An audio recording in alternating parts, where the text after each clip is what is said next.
Bismillahirrahmanirrahim. Alhamdulillahilladzi amarana bittaqwa wal istiqamah wa wa'ada liman ittaqa wastaqama bil jannah. Asyhadu an la ilaha illallah wahdahu la syarika lah wa asyhadu anna sayyidana Muhammadan abduhu wa rasuluhu wa la nabiyya ba'dah. Allahumma salli wa sallim wa barik ala sayyidina maulana Muhammadin sahibis syafa'ah wa ala alihi wa ashabihi wa dhurriyyatihi wa adba'ihi ila yaumil qiyamah, amma ba'du. Yang kita hormati dan kita cintai para habaib dan para alim ulama, para muhibbin, hadirin hadirat rahimakumullah.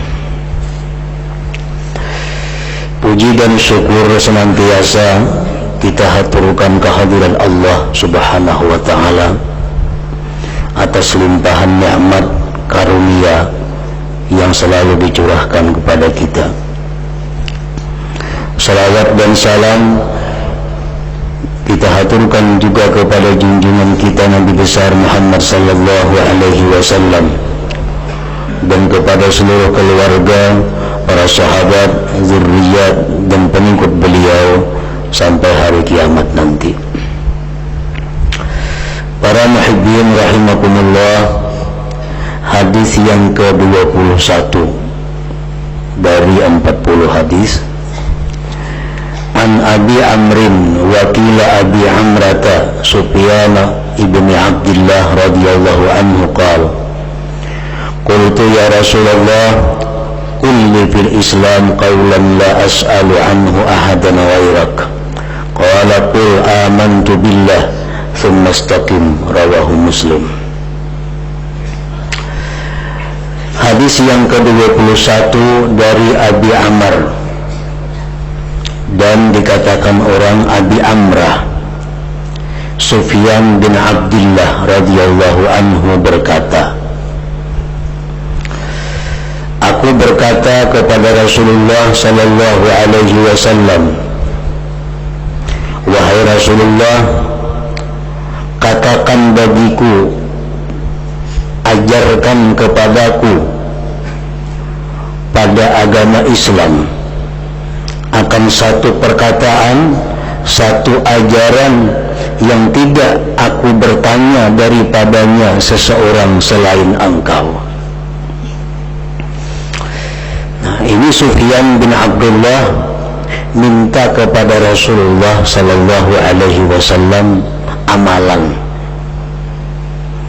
yang cukup, yang dengan amalan itu dia tidak meminta kepada seseorang juga pun sesudah Rasulullah sallallahu alaihi wasallam. Maka Rasulullah menjawab, ujar Nabi kita, qul katakan amantu billah tsumma istaqim. Maksudnya adalah berimanlah engkau dengan Allah kemudian istiqamah.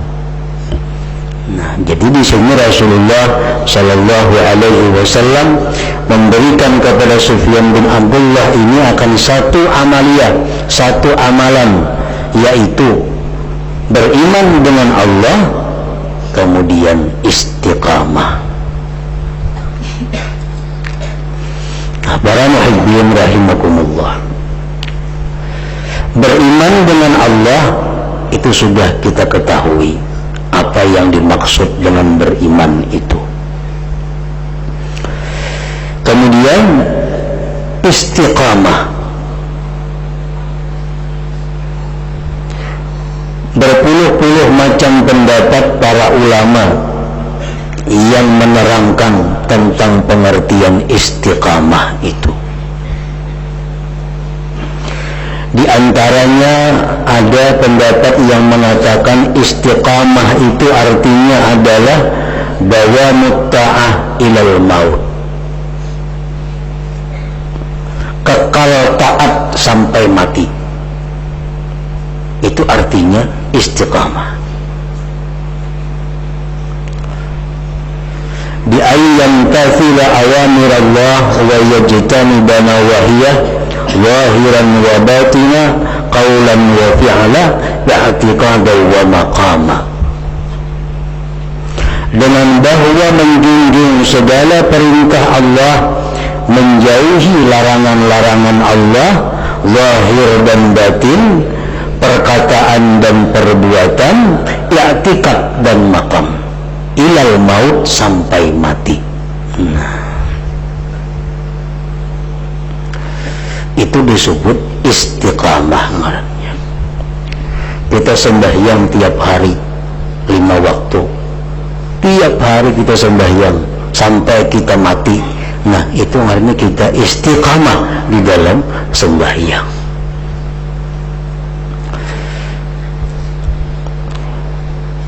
Kita berkata perkataan yang diridai oleh agama sampai kita mati, tidak ada keluar kata-kata di mulut kita yang dilarang agama. Kita pertahankan mulut kita menuturkan yang diharamkan Allah sampai mati. Itu ngarannya istiqamah pada perkataan. Kita jaga perbuatan kita daripada yang diharamkan Allah. Selalu kita melaksanakan apa yang diperintah Allah sampai mati. Itu ngarannya istiqamah dalam perbuatan.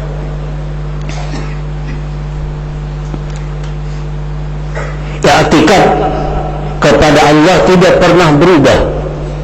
Dalam keadaan susah, dalam keadaan senang, dalam keadaan sempit, dalam keadaan lapang, selalu kita menganggap bahwa Allah itu adalah Tuhan yang bersifat sempurna, yang maha suci dari kekurangan-kekurangan. Sampai mati kita demikian, kita istiqamah dalam i'tikad. Kita berlaku sabar dalam keadaan apapun. Kita selalu sabar menghadapi segala macam yang tidak kita inginkan. Kita selalu bersyukur kepada Allah setiap kali kita menerima nikmat Allah sampai mati. Itu ngarannya istiqamah dalam makam. Nah, jadi Rasulullah memberikan ajaran, memberikan amalan kepada Sufyan bin Abdullah ini, amalan yang sangat lengkap, yaitu pertama beriman kepada Allah, kemudian istiqamah. Umpamanya kita setiap malam membaca surat Yasin, tiap malam dimanapun kita berada, bila malam kita baca surah Yasin, malam baca surah sampai kita mati. Ini artinya istiqamah dalam membaca surat Yasin. Kita sembahyang duha, tiap hari sembahyang duha, kada pernah meleset.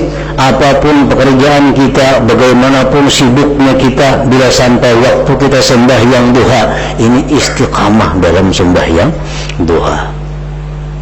Setiap hari kita menuntut ilmu, setiap hari kita ke pengajian, apapun kesibukan kita, tetap kita laksanakan pengajian. Itu ngarannya istiqamah dalam talabatul ilmi, dalam talabul ilmi, menuntut ilmu. Nah, istiqamah merupakan sifat atau perilaku yang sangat terpuji. Allah Subhanahu wa ta'ala berfirman di dalam surat Fussilat ayat 30, innal ladzina qalu rabbuna Allah thumma istaqamu tatanazzalu alaihimul malaikah alla takhafu wa la tahzanu wa abshiru bil jannati allati kuntum tu'adun. Yang artinya sesungguhnya orang-orang yang beriman dengan Allah, kemudian mereka istiqamah, mempertahankan perilaku baik sampai mati, istiqamah. Begitu mereka mendekati kematian, malaikat akan turun mendatangi dia, dan malaikat itu berkata, janganlah kamu takut, janganlah kamu sedih, gembiralah kamu dengan surga yang dijanjikan kepada kamu. Nah, artinya kalau orang itu berperilaku istiqamah, maka dia dijamin oleh Allah untuk masuk ke dalam surga itu. Nah, para muhibbin rahimakumullah, istiqamah adalah pekerjaan yang sangat sulit.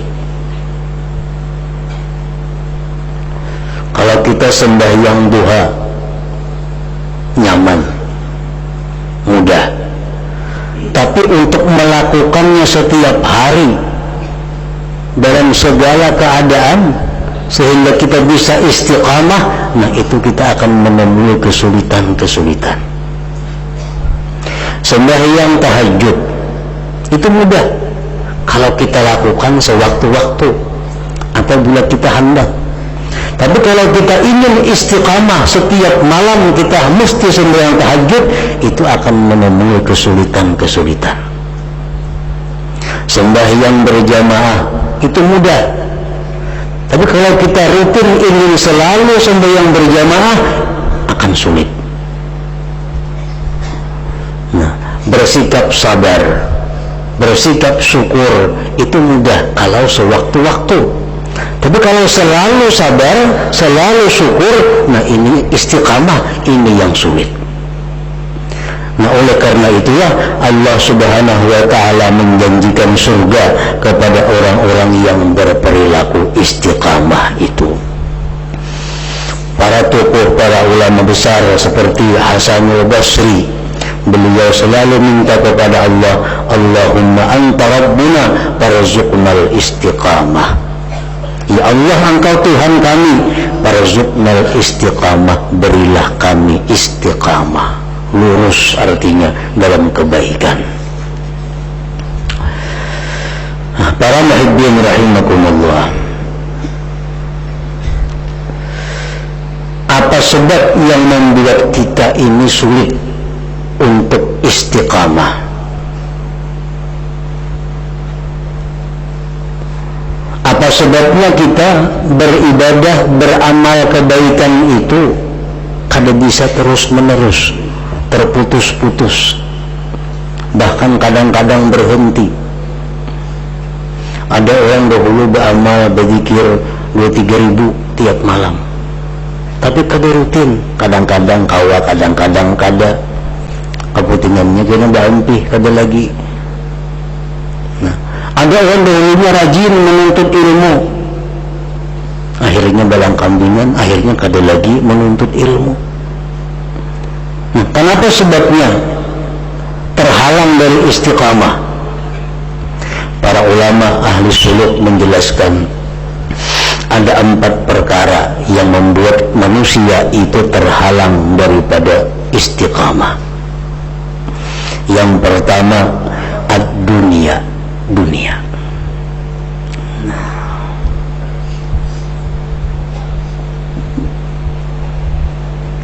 Kekayaan, harta benda, usaha, kepangkatan, kedudukan, jabatan, itu seringkali menghambat rutin kita untuk ibadah. Rasulullah sallallahu alaihi wasallam bersabda, "Man ahabba dunya adarra bi akhiratihi." Ila akhir hadis. Siapa-siapa yang mencintai dunia itu pasti mengganggu akhiratnya.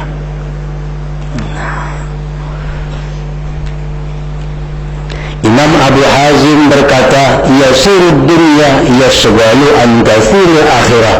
Sedikit pekerjaan dunia itu mengganggu daripada kebanyakan amal akhirat. Nah, makin banyak kita berisi usaha, makin sulit kita untuk istiqamah. Kita buka lagi usaha, kita buka lagi usaha, tambah lagi usaha, makin ketinggalan daripada istiqamah. Makin sulit untuk menjaga rutinitas beribadah kepada Allah Subhanahu wa ta'ala. Nah, jadi artinya kalau kita ingin istiqamah, kita mesti mengurangi kegiatan-kegiatan yang sifatnya duniawi.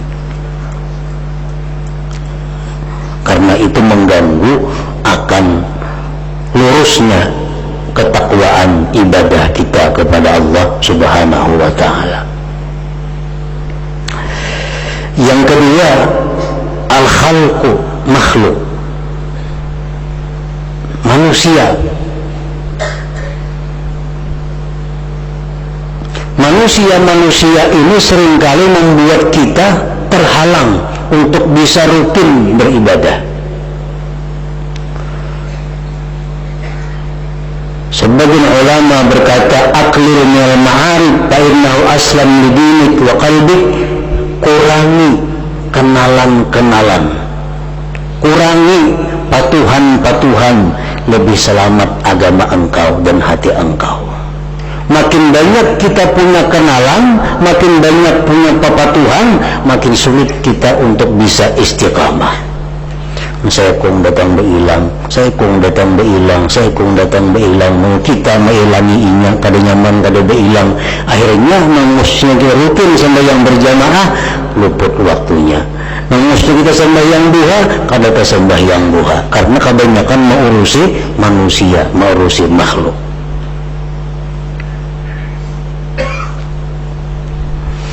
Jadi artinya kalau kita ingin istiqamah, ingin bisa terus dalam ibadah kepada Allah, mesti mengurangi pergaulan kepada makhluk Allah, khususnya manusia ini. Yang ketiga yang menyebabkan kita terhalang dari istiqamah adalah godaan syaitan di dalam hati kita. Allah Subhanahu wa ta'ala berfirman, inna syaitan lakum aduwwun fattakhizuhu aduwwa. Syaitan itu, ujar Tuhan, musuh kamu, jadikan dia musuh, jangan dijadikan kawan. Nah, mengawali syaitan artinya mentaati apa yang didorong oleh syaitan. Nah, bisikan-bisikan syaitan yang masuk ke dalam hati kita itu mengganggu lurusnya ibadah kita, mengganggu istiqamah kita. Bagaimana caranya menghindari syaitan agar kita terhindar daripada kejahatan-kejahatan syaitan? Para ulama menjelaskan, yang pertama, menjauhi kawan-kawan syaitan. Kalau kita hendak bermusuh lawan syaitan, kita kada hendak digoda, diganggu oleh syaitan, kita mesti jauh dahulu dengan kawan-kawan syaitan. Jangan akrab, jangan dekat dengan kawan-kawan syaitan. Karena bila kita akrab, bila kita dekat dengan kawan-kawan syaitan, sama dengan syaitannya. Siapa kawan-kawan syaitan yang kita dianjurkan, diperintahkan jangan mendekati mereka? Pertama, sultanun jair, raja yang zalim, pemerintahan yang zalim. Nah, jangan dekat kepada mereka, karena mereka ini kawan syaitan. Kita dekat kepada mereka sama dekat dengan syaitan.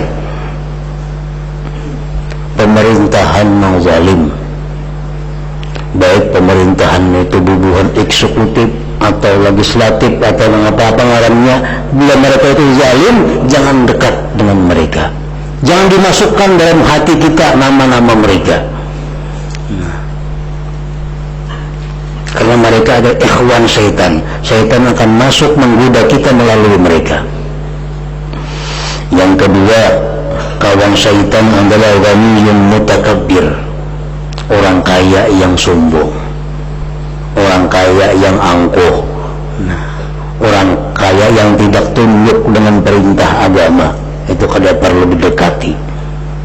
Itu kawan syaitan. Yang ketiga, tajirun khain, pengusaha yang culas, pengusaha yang khianat, pengusaha yang tidak mengenal hukum Allah. Nah, kada tahu riba, kada tahu apa. Nah, ini kawan syaitan. Yang keempat, syaribul khamar, orang yang peminum arak, peminum obat, sabu-sabu, jangan dekat dengan mereka. Itu adalah antiknya syaitan, kawannya syaitan. Yang kelima, al-qattab, orang yang anjur akar, kawan syaitan. Yang keenam, sahibuz zina, orang yang suka berzina. Yang ketujuh, akilu malil yatim, orang yang memakan harta yatim. Yang kedelapan, al-mutahawin bis-shalah, orang yang merimihkan sembahyang. Mana sembahyang banu kada, sembahyang di luar waktu, ini kada ada persoalan bagi dirinya. Nah, ini mutahawin bis-shalah, kada kawali kawani ini. Yang kesembilan, mani'uz zakat, orang yang tidak berzakat.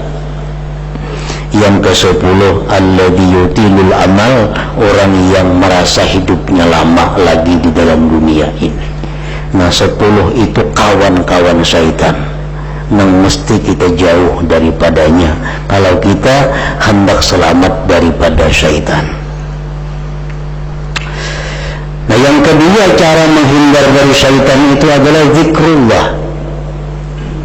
Bila mana hati kita berzikir, hati kita menyebut Allah, syaitan akan mundur.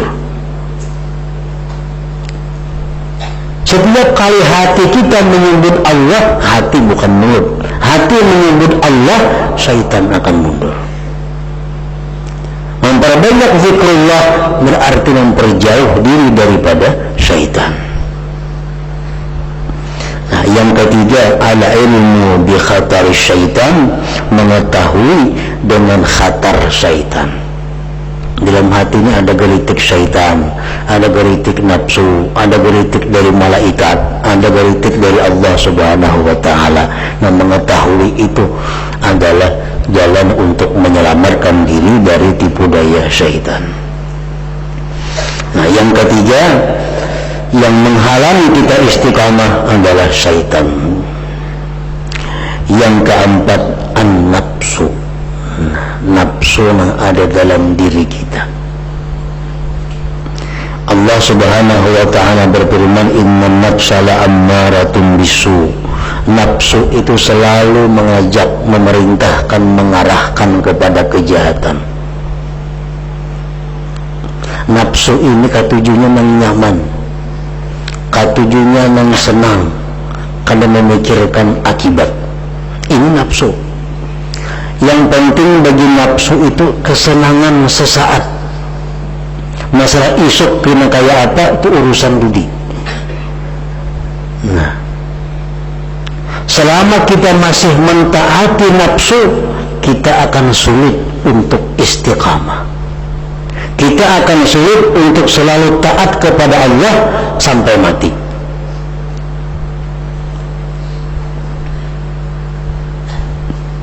Nah, oleh karena itu para ulama mengajarkan kepada kita bahwa salah satu cara untuk menekan nafsu ini adalah hamlu asqalul ibadah alaiha, menanggungkan beban-beban ibadah atas nafsu itu.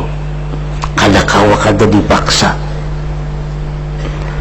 Kita hendak beribadah, ibadah ini sulit. Nah, itu kada kawa kada dipaksa. Paksa. Setiap ibadah yang kita senang, setiap ibadah yang kita rame, ibadah yang kita katuju, itu ibadah nafsu. Ibadah nafsu. Nah, cari ibadah-ibadah, cari amalan-amalan yang nafsu kita kada katuju melakukannya. Nah, dengan demikian nafsu dalam diri kita itu akan menjadi jinak dan patuh kepada kita.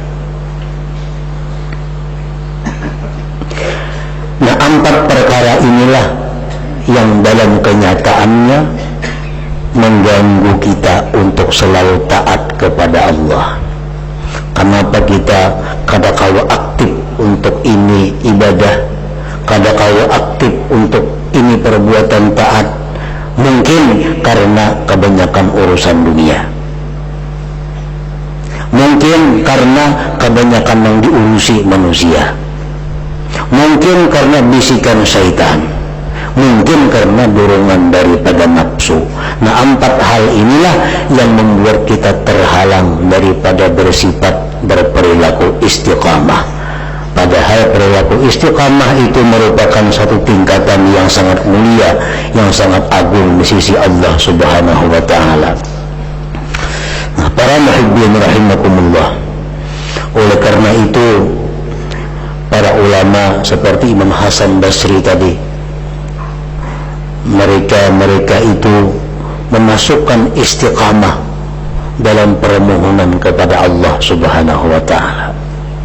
Nah, jadi bukan hanya minta kesehatan kepada Allah, bukan hanya minta keselamatan, bukan hanya minta macam-macam, tapi yang lebih penting minta kepada Allah istiqamah. Allahumma anta rabbuna farzuqnal istiqamah. Itu doa Sayyidina Hasan Basri radhiyallahu ta'ala anhu.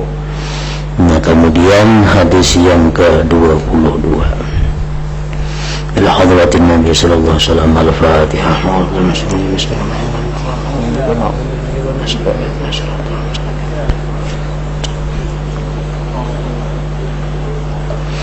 Asyhadu an la ilaha illallah wahdahu la syarika lahu wa asyhadu anna sayyidana Muhammadan abduhu wa rasuluh. La ilaha illallah nastaghfirullah. La ilaha illallah nastaghfirullah. La ilaha illallah nastaghfirullah. La ilaha illallah wa natubu ilallah. La ilaha illallah Muhammadur Rasulullah sallallahu alaihi wasallam. ويا أيها الرجل منه شفاعة صلوا عليه وسلموا تسليما. اللهم صل وسلم وبارك عليه.